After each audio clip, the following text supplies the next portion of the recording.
Bom dia a todos. Primeiro, eu gostaria de agradecer ao Grupo São Miguel por este convite para falar sobre um tema muito importante, que é sobre a obesidade e cirurgia bariátrica. E meu nome todos sabem, que é Lorenilson de Souza, sou cirurgião bariátrico há longa data. E nós vamos, na verdade, ter um bate-papo sobre esse assunto que é muito interessante, que é muito atual e que afeta milhares de pessoas, para não dizer milhões de pessoas no mundo todo. A obesidade, na verdade, é uma doença crônica caracterizada por acúmulo de gordura corporal. O programa de cirurgia bariátrica ele é composto pelo cirurgião, né, e por uma equipe multidisciplinar, composta por psicólogo, cardiologista, nutricionista, pneumologista, endocrinologista e psiquiatra. Todos nós trabalhamos em conjunto, em uma equipe, para alcançarmos o resultado final, que é o tratamento dessa doença bastante grave.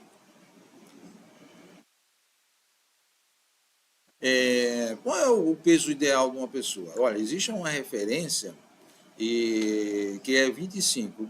Como nós chegamos a este valor? É o chamado Índice de Massa Corporal, IMC, tá? Que é o peso dividido pela altura. Então, o número de referência, o valor de referência é 25. Acima disso, temos outras classificações. Então, Índice de Massa Corporal é conhecido como IMC. Então, o normal é entre 18,6 a 24,9, que é o normal. Acima disso, 25 a 29,5, sobrepeso. 30 a 35, obesidade grau 1. Acima de 35, obesidade grau 2, né? E obesidade grau 3, acima de 40. Isso é um dado interessante que no Brasil nós temos 30% da população com obesidade. É uma doença bastante grave, o que representa cerca de 45 milhões de pessoas com obesidade no Brasil. E 60% está com sobrepeso, que é aquela faixa entre 30 a 35, tá? 60% da população brasileira. Então, isso mostrando que ela afeta uma grande parte da população brasileira. No mundo inteiro, recentemente saiu uma pesquisa em que há cerca de 1 bilhão de pessoas no mundo com obesidade. A população do mundo é 7 bilhões e 1 bilhão está com obesidade. Ou seja, essa doença realmente afetando muita gente no mundo inteiro. Bom, quando nós falamos em obesidade, nós temos que ter primeiro um conceito de um fator chamado calorias, né? Que é a quantidade de energia que você precisa para o seu corpo trabalhar durante o dia. E este valor é cerca de 2.500 calorias. De onde vem essas calorias? Dos alimentos que nós utilizamos, né? Então, só para ter uma comparação, 1 grama de gordura tem 9 calorias e 1 grama de açúcar tem 4 calorias. Então, é este equilíbrio, né, do consumo, da utilização, da ingestão e do gasto energético que pode causar obesidade. Se você tem um excesso de calorias no corpo, esse excesso de calorias vai se acumular em gordura no organismo. Então, esse equilíbrio é muito importante. Agora, você tem uma ideia de que, a população tem uma ideia de que o que faz a pessoa ter obesidade é a gordura e não o açúcar.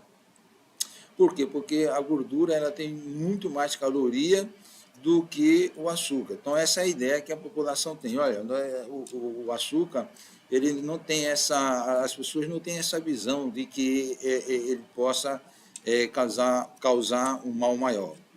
Isso é interessante porque, por exemplo, um prato de uma feijoada comparado com uma promoção de um fast food. Por exemplo, um prato de feijoada, você pode ter a impressão de que tem muito mais calorias do que uma promoção de um fast food. Então, por exemplo, aqui um prato tem 500 calorias, 300 gramas, e um fast food, uma promoção, tem 1.500 calorias. E qual é a realidade disso? É que você consome todo esse valor e para gastar, né, você usa, por exemplo, uma promoção de fast food para um lanche, mas você precisa gastar essa energia. Isso é interessante, por exemplo, para que você tenha uma ideia, correndo-se 30 minutos numa esteira, perde-se apenas cerca de 300 calorias. Então, para você perder 1.500 calorias de um fast food, por exemplo, você precisaria correr 2 horas e meia. Né? Você tem ideia de quanto é difícil você perder ou gastar esse fator energético quando você consome erradamente. Então, o açúcar, né, ele vem disfarçado, né? Disfarçado na alimentação.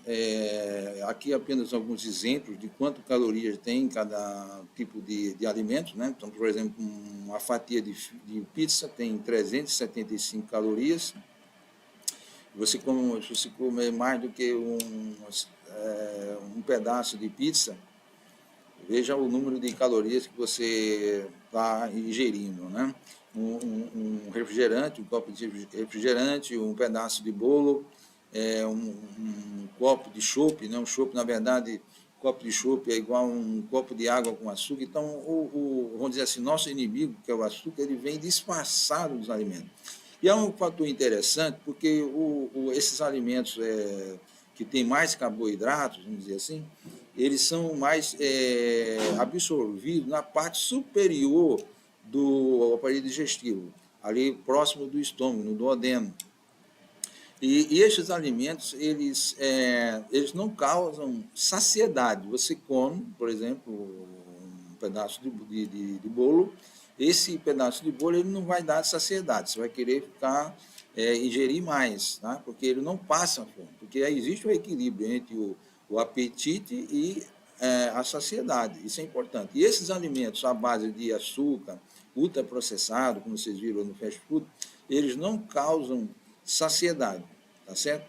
Então, isso aí, por isso que isto é um fator vamos dizer assim, que causa obesidade. Há também as questões, atualmente, da modernidade, dos hábitos de vida, né?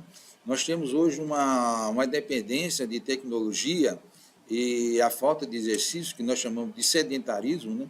E a tecnologia afeta muito a nossa vida moderna. Então, antigamente, as pessoas tinham que, estavam no sofá assistindo a televisão, tinham que se levantar para mudar o botão, mudar o canal. Hoje em dia, não, tudo é no controle remoto, e tudo é muito, muito prático. A pessoa vai numa padaria próxima de casa, ela vai com um automóvel, ao invés de ir andando, né? Então, isso leva, né, ao sedentarismo. A falta de exercício também é muito importante. As pessoas necessitam realizar exercícios, né, para gastar aquela energia que eu falei anteriormente. Então, são fatores, né? O sedentarismo é um fator importante de obesidade hoje, né? Então, isso é um elemento que as pessoas precisam ter consciência, né? E começar a realizar atividade física. Isso para o resto da vida. Tem que iniciar desde jovem, mas até o final da vida, né? Isso é muito importante no combate à obesidade. Há também a questão do erro dietético, que são dois fatores na questão do erro dietético. Um é o excesso, né? A pessoa se alimenta acima do normal. E o outro é o chamada pessoa que belisca, né? Ela não come aquele prato grande de alimentos, ela não ingere aquele prato de alimentos, mas ela fica beliscando, né? Fica uma coxinha, depois um copo de refrigerante, e por aí vai, né? Durante o dia inteiro. Então, isso aí é um fator de erro, né, alimentar, e ela necessita corrigir, pois isto favorece a obesidade. É importante as pessoas procurarem um nutricionista, né, para fazer um recordatório alimentar e corrigir esse tipo de erro, né, que leva à obesidade. Então, a obesidade, ela causa várias comorbidades no organismo. Nós temos a questão das doenças articulares, as dislipidemias, que eu vou falar depois. A questão, ela causa hipertensão arterial. Ela também é fator associado à presença de cálculo na vesícula, dando que pode causar inflamação da vesícula, conhecido como colecistite. Ela leva à incontinência urinária, ela leva à formação de diabetes, também associada, né, aumento do açúcar. Ela também está relacionada à apneia do sono, as pessoas têm dificuldade de dormir, né? A pessoa que tem obesidade, ela tem essa dificuldade, ela fica durante o dia, o trabalho, a desenvoltura das atividades de rotina prejudicada, porque ela não consegue dormir. Isso é um fator também associado a infarto, né, a outros problemas pulmonares, e a obesidade está muito relacionada com a apneia do sono. O outro fator é o diabetes, né, o aumento da glicemia sanguínea, né, outro fator relacionado com a obesidade. O infarto, eu já falei. O câncer, né? O câncer também, também está relacionado com a obesidade. E na mulher, ela é importante porque dificulta, né, o combate ao câncer de mama, está relacionado ao câncer do ovário, do útero, do intestino, tá? Isso aí, homem e mulher, né? Então, o câncer de intestino também está relacionado à obesidade. E, às vezes, muitas vezes, a pessoa imagina que ela está obesa, que ela está com uma boa saúde. É o contrário. Ela, às vezes, está com um câncer lá no seu intestino e nem sabe. Por quê? Porque a obesidade, na verdade, é uma doença inflamatória sistêmica. A obesidade, ela causa uma inflamação no corpo todo. Então, todos esses fatores estão relacionados com a obesidade. E tem aqui um outro fator, que é a insuficiência cardíaca também. O organismo tem muito mais dificuldade de trabalhar o coração e ele, ao longo do tempo, ele vem a ter dificuldade de funcionar, que é chamada de insuficiência cardíaca. Sabe-se que, por exemplo, o obeso, né, vive 10 anos a menos do que o magro. Por quê? Porque todos esses fatores se somam no paciente com obesidade. Então, por isso que nós temos que tratar a obesidade e combatê-la.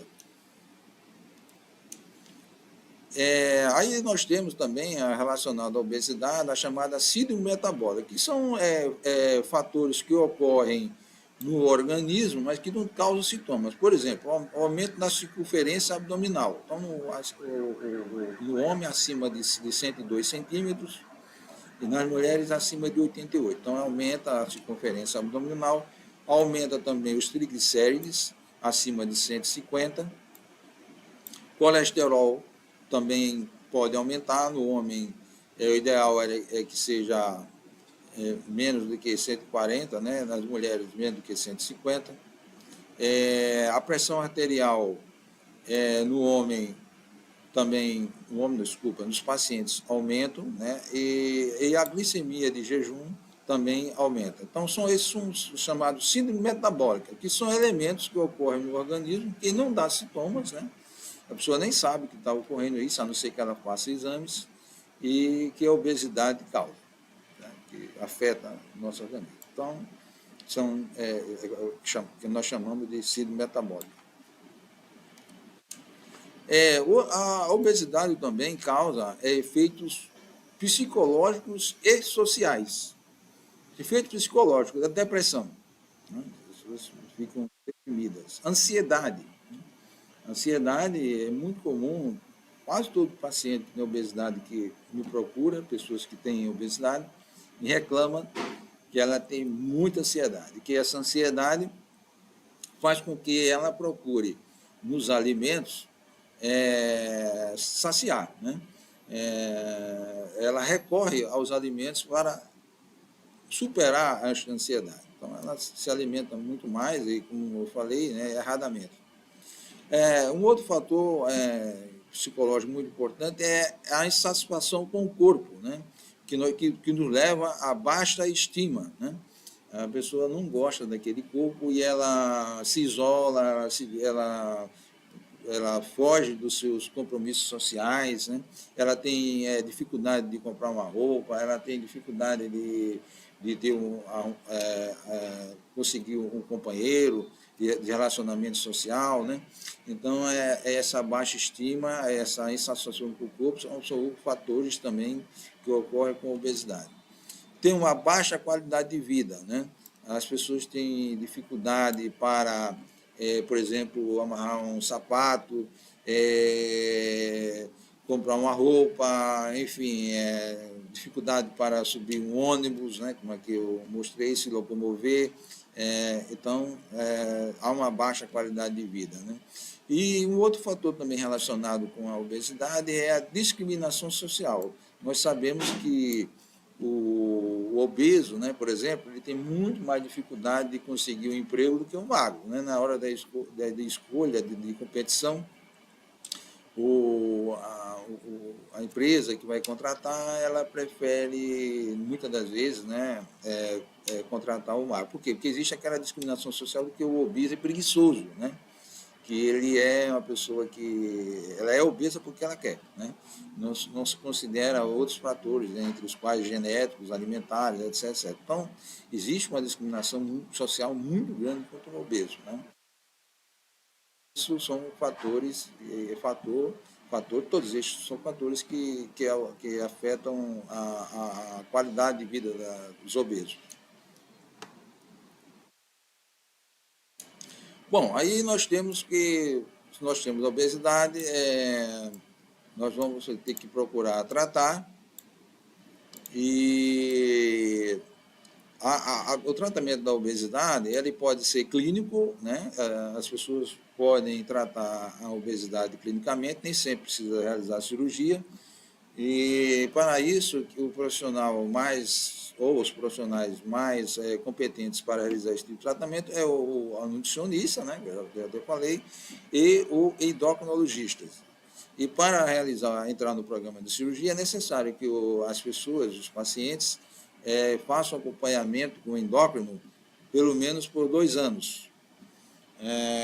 E é possível, sim, perder peso, né? Não só com o tratamento medicamentoso, mas também realizando atividades físicas, né? Muito raramente algumas pessoas conseguem, mas é possível, sim. Eu conheço pacientes obesos que resolveram virar atletas, né? E perderam peso. Então, na cirurgia, são casos de insucesso do tratamento clínico, né? E quem está indicado para o tratamento cirúrgico? Olha, são os pacientes de obesidade grau 2, que eu falei anteriormente, que está entre 35 e 39 MC e que tem comorbidades. Quais são as comorbidades? Aquelas que eu falei anteriormente: pedra na vesícula, esteatose hepática, alteração metabólicas, né, que eu falei, qualquer fator associado à obesidade, daqueles fatores de comorbidades, tem indicação acima de 35. E acima de 40, né, o MC acima de 40, todos os pacientes, todas as pessoas que tiverem esse índice, está indicada a cirurgia. E como é que é esse fluxo de cirurgia? Se eu quero fazer a cirurgia, como é que eu faço? Olha, o primeiro caminho, né, você pode procurar o atendimento de um endócrino, né, que você já está fazendo aquele tratamento, ele pode encaminhar você, ou você pode optar para marcar uma consulta com um cirurgião.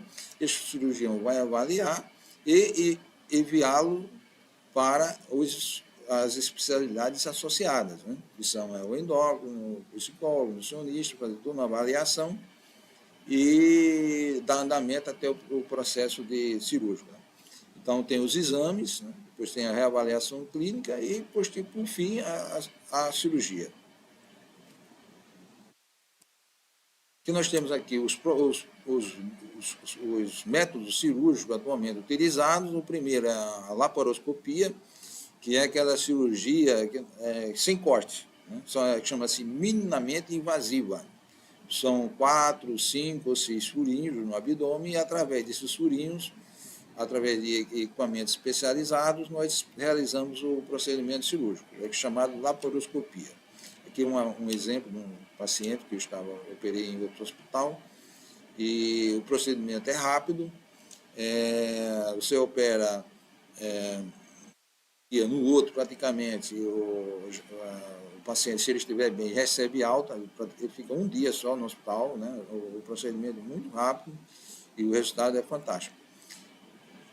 Outro método que se utiliza muito atualmente é a robótica, são esses dois métodos. As cirurgias por corte, hoje, não, praticamente só em alguns serviços públicos, né, serviços do SUS, e o melhor mesmo são esses métodos que a gente chama não invasivos.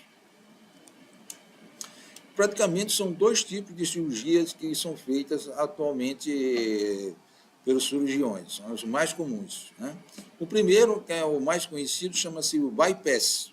O que é o bypass? É uma diminuição do tamanho do estômago, o estômago fica com cerca de 4 centímetros, e nele cabe-se cerca de 40 a 70 ml, então há uma restrição alimentar, as pessoas não vão conseguir mais se alimentar como anteriormente, ela tem que se adaptar, né, depois de operada, e esse pequeno estômago, que nós chamamos de pouch, é ligado diretamente no intestino, tá? E por isso chama-se bypass, porque o alimento passava por todo o estômago aqui, como demonstrado, agora não. Agora ele vai passar só pelo pequeno, vai direto para o intestino. Esta é uma cirurgia que ela tem dois aspectos. Um é a restrição, conforme eu falei, a pessoa tem dificuldade de se alimentar, ela não vai conseguir mais se alimentar como anteriormente. E tem uma outra parte que chama-se desabsortivo, ou seja, o intestino, devido a essa interposição, esse que nós chamamos de bypass, o intestino fica mais curto, então diminui a quantidade de absorção de alimentos, como também ele favorece que os alimentos cheguem mais rápido na região do intestino chamado ilho, que é a última parte do intestino delgado, que tem cerca de 8 a 9 metros, e que o alimento, ao chegar mais rápido nessa região do intestino, favorece a saciedade. Então, o alimento, a pessoa, ela tem dois aspectos aí, ela se alimenta menos e também ela se satisfaz mais rápido. Então, com isso, ela perde peso, certo? Porque ela vai se alimentar pouco e logo vai passar fome, tá? Mas é por esses dois motivos. O alimento chega muito mais rápido nessa região do intestino chamado ilho. Agora, por exemplo, se ela se alimentar de alimentos muito ricos em carboidratos, né, ou ultraprocessados, como nós chamamos, de alimentos tipo macarrão, por exemplo, os alimentos, esses alimentos têm dificuldade de chegar na parte final do intestino, e isso é ruim, certo? Então, assim, depois de operado, o paciente tem que fazer uma adaptação alimentar, e acompanhado pelo especialista, que no caso é a nutricionista. Nosso grupo, nós temos a doutora Alina Navega, que vai cuida muito bem dos pacientes. Essa cirurgia, o bypass, ela tem cerca de 40 anos que foi idealizada. Tá? E ela é feita aqui no Brasil, é a mais comum, certo? E no mundo todo. Tá? Ela tem uns fatores que a favorecem e fatores que são contra, né, a cirurgia. Então, aqui nós temos os fatores positivos que nós falamos. Ela tem uma boa perda de peso, ela é bem indicada nos pacientes que têm diabetes, tá? Pacientes que têm diabetes, ela é obesa, tem diabetes, praticamente depois da cirurgia, ela fica curada. É algo impressionante. A pessoa está tomando ali insulina, está tomando os seus medicamentos, são vários, e depois da cirurgia ela cura-se, principalmente em pacientes que têm diabetes até 10 anos, tá? Então, até 10 anos, se a pessoa tem diabetes, ela realizando essa cirurgia, tem muita chance de curar. Quer dizer, não é 100%, não é garantia de que todo mundo vai curar, tá? Mas a maior parte dos pacientes vão se curar, até porque também vai perder peso, né? Então, essa cirurgia está indicada em pacientes com diabetes, inclusive para pacientes com IMC entre 30 e 35.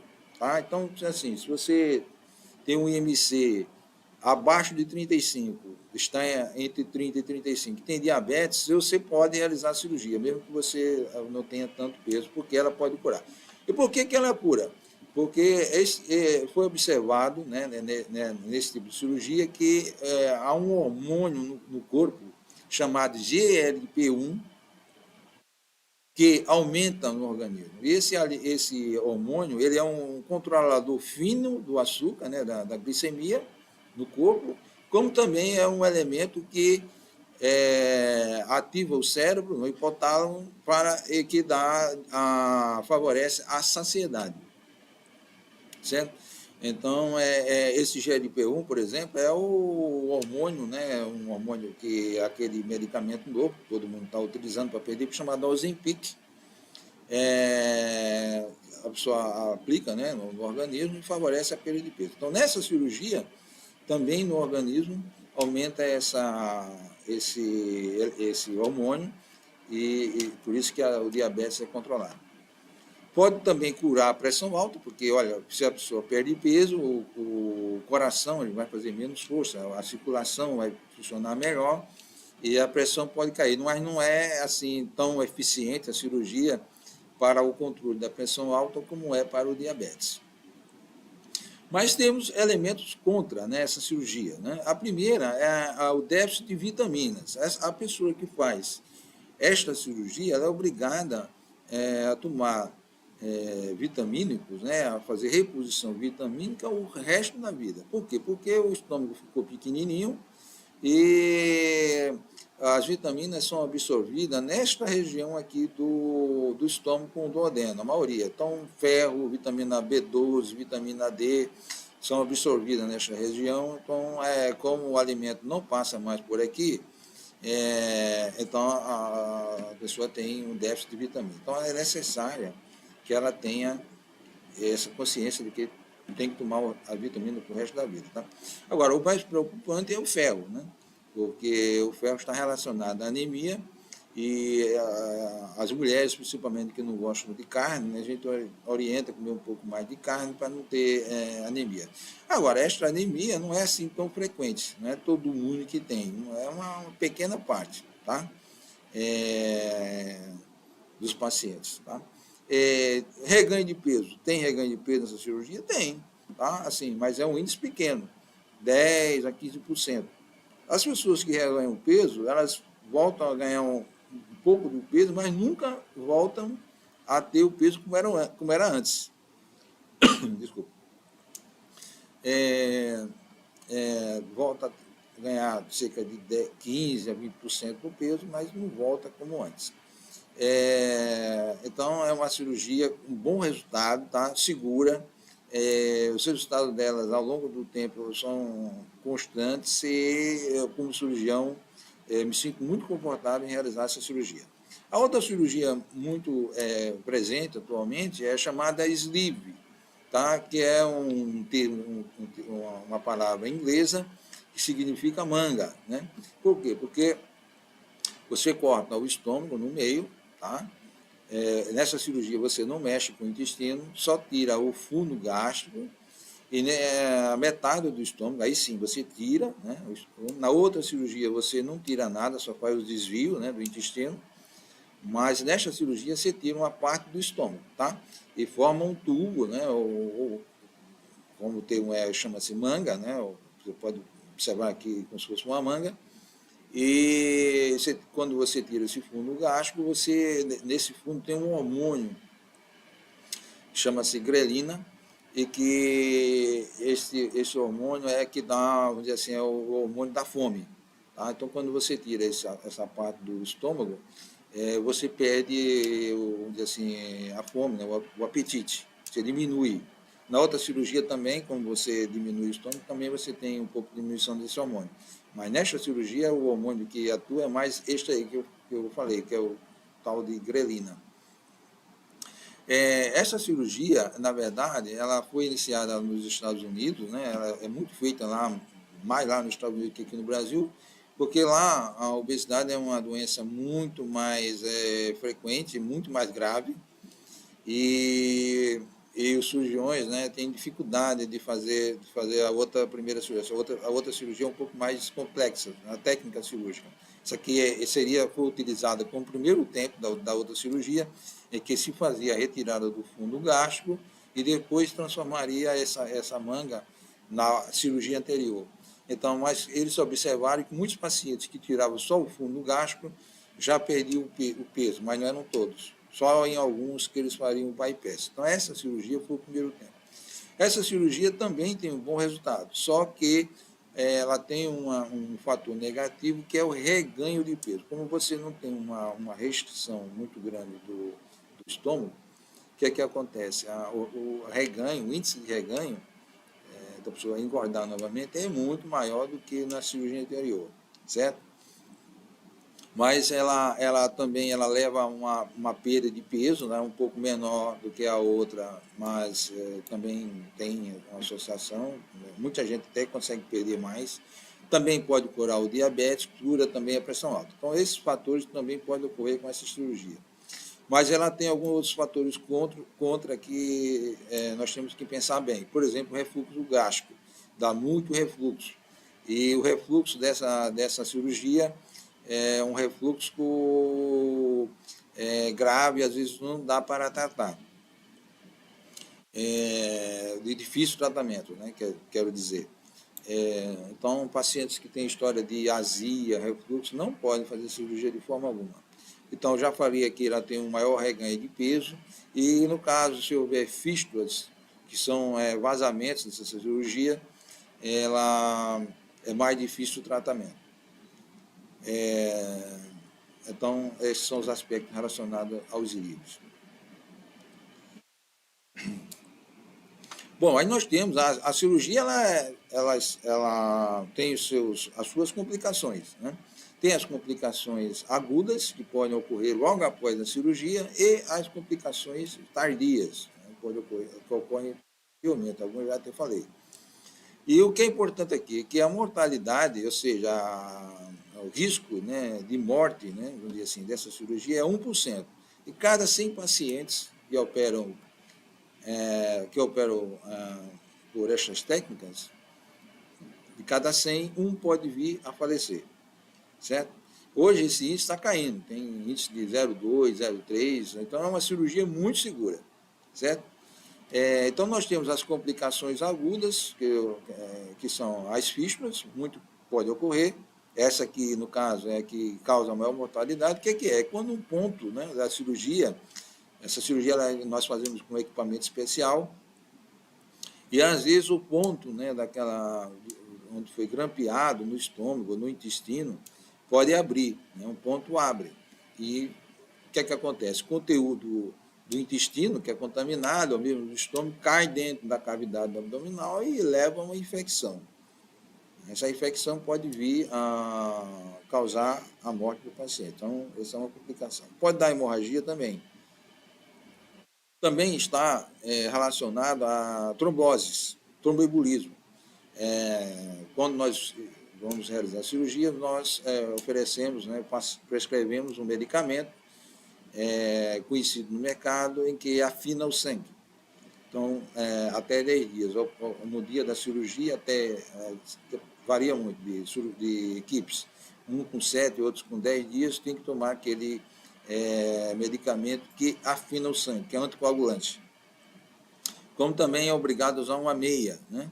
Uma meia compressiva, né? Para diminuir esse risco, né, de trombose. Também pode ocorrer úlcera, tanto no estômago como no intestino, que são as complicações agudas, certo? As complicações tardias, eu já falei, algumas, né, tipo anemia, né, que são metabólicas, nutricionais, né, problema de doença na pele. Pode também, no caso do bypass, dar uma hérnia interna, que pode causar obstrução intestinal, né, posteriormente, também pode ocorrer. E em 30% dos pacientes operados com bypass, surge cálculo na vesícula. Tá? São algumas das complicações. Tem muito mais complicações do que essas, menores, mas essas são as mais prevalentes. O que eu quero dizer é o seguinte para vocês, é que a obesidade, o tratamento da obesidade um tratamento complexo, que exige a combinação de várias especialidades, né? E o objetivo maior é o resultado final, que é a perda de peso e todos os benefícios que a cirurgia leva ao paciente. Eu gostaria de agradecer a todos vocês pela presença, né? E estou à disposição para eventuais questionamentos e dúvidas. Pessoal ainda vai perguntar. Oi? Não atrasa. Então o pessoal ainda vai perguntar. Ah, então eu estou aguardando algumas perguntas, né? E irei responder.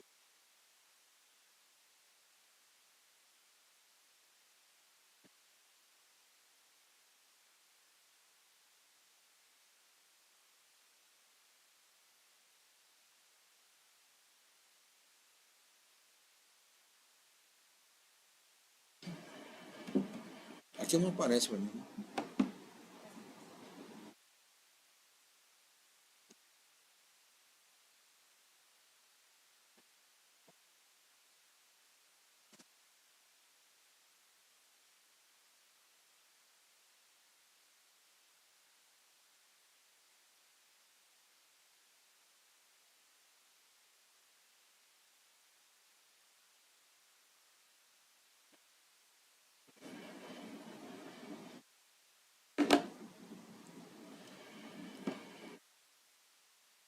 Nada? Então, assim, como não houve questionamentos, eu vou encerrar e agradecer a todos pela participação e ao Grupo São Miguel por esta oportunidade que eu espero ser muito valiosa, né, para esclarecer as pessoas sobre o assunto. Muito obrigado. Até a próxima.